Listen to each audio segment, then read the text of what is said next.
네, 김경만 의원입니다.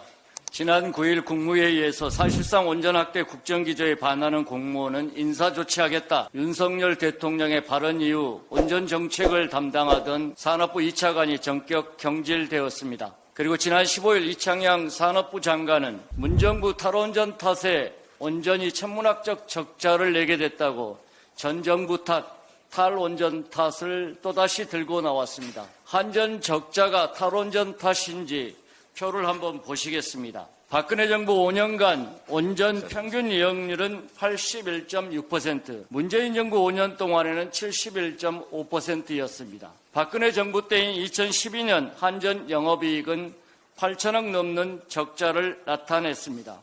반면 문재인 정부 2017년에는 5조 원 가까운 흑자를 나타냈습니다. 지난해 원전 이용률 역시 박근혜 정부 기간 동안 원전 가동률과 같은 81.6%였지만 32조 6천억 원이라는 역대 최대 수준의 적자를 나타냈습니다.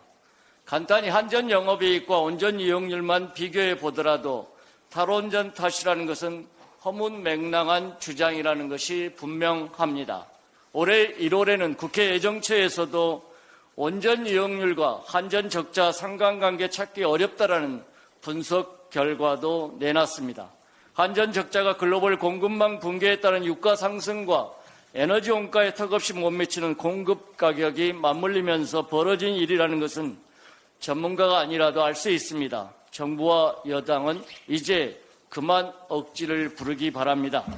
전 정부 탈원전 탓에 이어서 이번에는 애꿎은 한국에너지공과대학교까지 희생양으로 삼겠다고 합니다.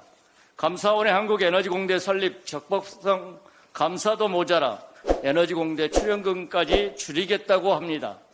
한전 적자가 큰 문제입니다. 그러나 한전 적자와 에너지공대는 전혀 무관한 별개의 사안입니다. 에너지공과대학교 설립은 국민의 대표자인 국회가 특별법을 제정함으로써 여야 합의로 민주적인 절차를 거쳐 결정된 일입니다. 에너지공대에 대한 정치 감사와 자금줄 옥죄기는 국회의 권한을 침해하는 행위입니다. 누가 정부와 대통령실에 에너지공대의 존폐를 결정할 권한을 주었습니까? 에너지공대는 국가의 에너지과학기술과 산업생태계 혁신을 주도할 고급 R&D 인재를 양성하고 탄소 중립 시대를 맞아 세계 유일의 에너지 특화대학으로 설립되었습니다.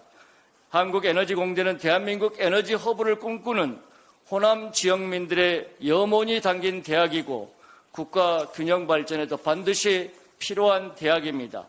전임 정부의 국정과제로 설립된 대학을 넘어서 대한민국 에너지 업계의 미래를 선도할 대학입니다. 글로벌 에너지 신시장은 2030년까지 약 3경원 규모로 성장할 것으로 전망됩니다. 에너지 신기술 개발은 한전 적자 해소의 또 다른 돌파구가 되면 물론 국가 경쟁력을 좌우하는 중차대한 사안입니다. 한전 적자 줄이자고 한국에너지공대를 축소하는 것은 보릿고개 넘자고 내년 농사 지을 마지막 남은 벽시마저 삶아먹겠다는 꼴과 다름 아닙니다. 정부와 대통령실은 한국에너지공대에 대한 정치 감사를 당장 중단하고 출연금 전면 재검토를 즉각 철회하십시오. 현재의 위기를 넘기고자 미래를 희생하는 어리석음을 범하지 않길 정부와 대통령실에 강력히 촉구합니다.